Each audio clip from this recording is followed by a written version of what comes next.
C'est ce que Jésus-Christ voit quand il vient au temple. Il voit et les Lévites et le peuple qui vient à la fête solennelle de l'Éternel. Il voit le peuple, et je vous l'ai dit, le peuple où Jésus-Christ vient, il n'y a pas d'arche d'alliance dans le lieu très saint. Amen. Il n'y a pas d'arche d'alliance dans le lieu très saint au moment où Jésus-Christ est en Israël.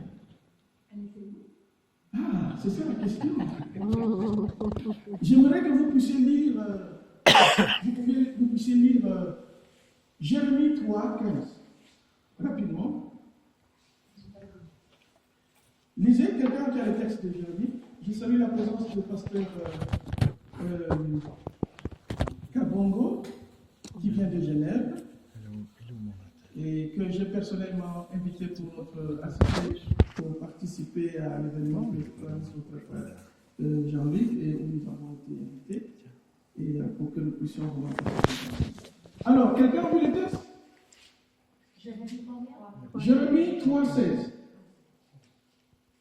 Lorsque vous aurez multiplié et fructifié dans le pays, en ces jours-là, dit l'Éternel, on ne parlera plus de l'arche de l'alliance de l'Éternel.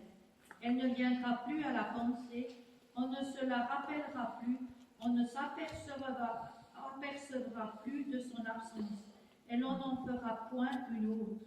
Oh. Et je vous dis que Jérémie a vécu à quelle époque?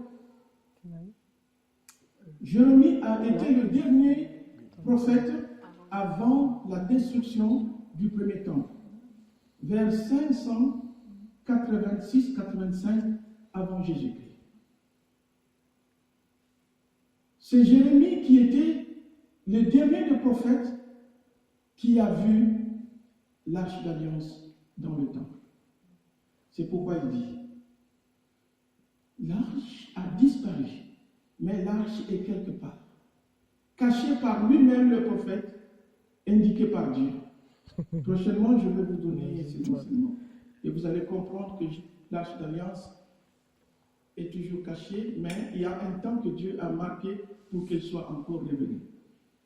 Il y a des textes bibliques, parce que ce n'est pas l'objet, mais comprenez qu'au moment où Jésus est là, la gloire de Dieu et l'arche n'est pas en Israël. Du moins comme c'était au temps de Salomon. Amen.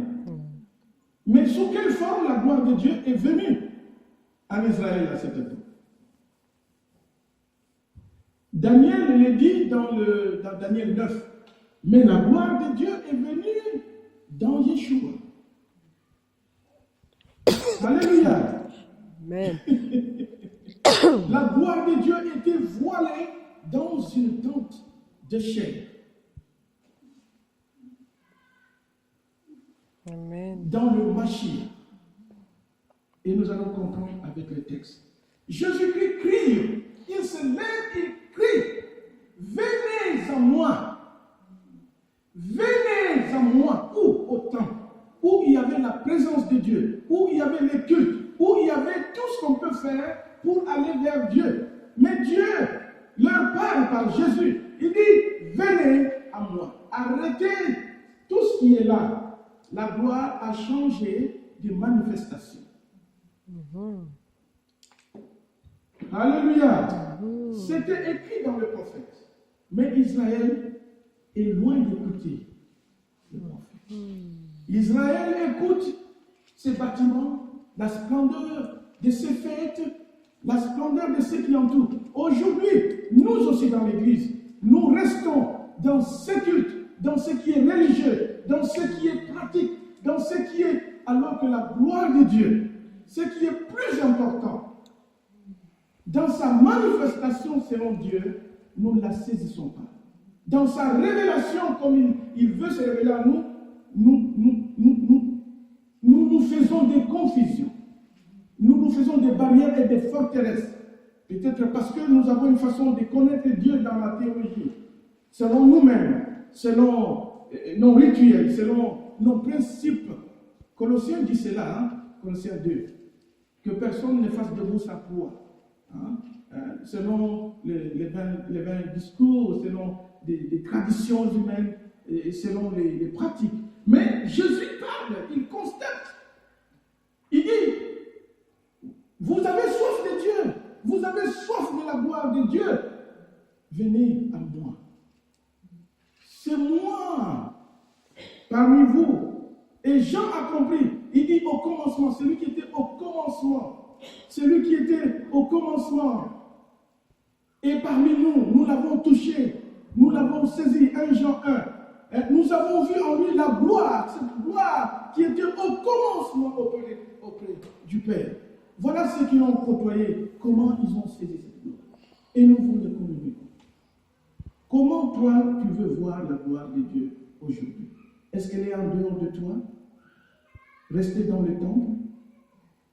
Rester dans les fêtes solennelles pour que tu viennes seulement à la Pâque à l'église?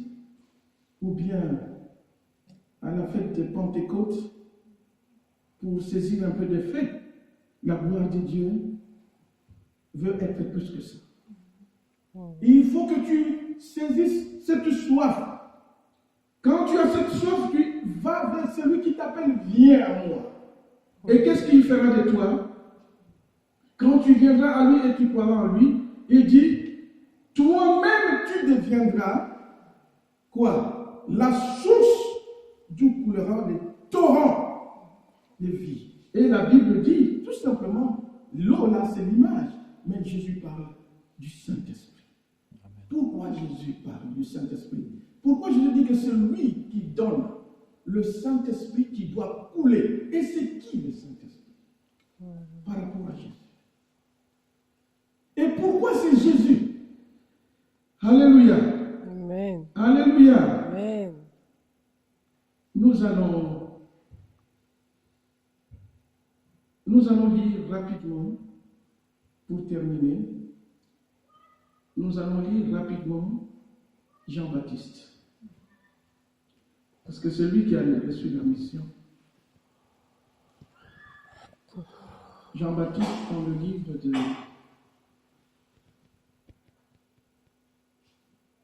Jean 3, je crois bien.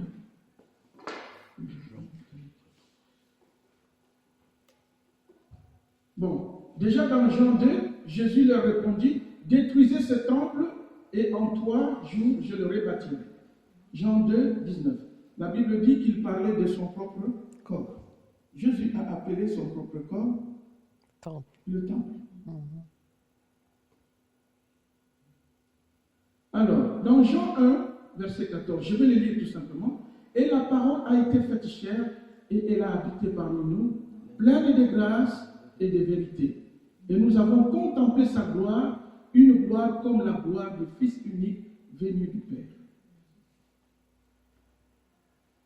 Jean lui a rendu témoignage et s'est écrié, c'est celui dont j'ai dit, celui qui vient après moi m'a précédé, car il était avant moi. Et nous avons tous reçu de sa plénitude et grâce pour grâce. Ils lui dirent, alors qui es-tu? Je vais un peu plus loin. Verset 25. Pourquoi donc baptises-tu si tu n'es pas le Christ, ni Élie, ni le prophète? Verset 27, Jean leur répondit, moi, je baptise d'eau. Mais au milieu de vous, il y a quelqu'un que vous ne connaissez pas, qui vient après moi. Amen. Verset 30, verset 29, le lendemain, Jean vit Jésus venant à lui et dit, voici l'agneau de Dieu qui ôte les péchés du monde. 30, c'est celui dont j'ai dit, après moi vient un homme qui m'a précédé, il a été avant moi.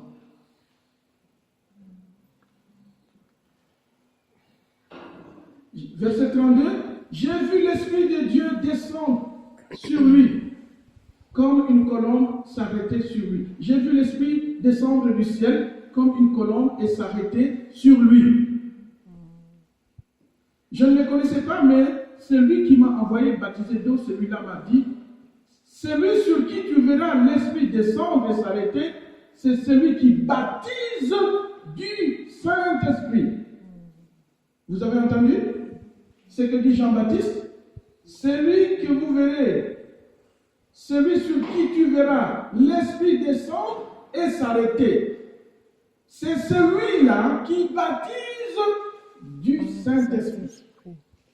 Et j'ai vu et j'ai rendu témoignage qu'il est le Fils de Dieu.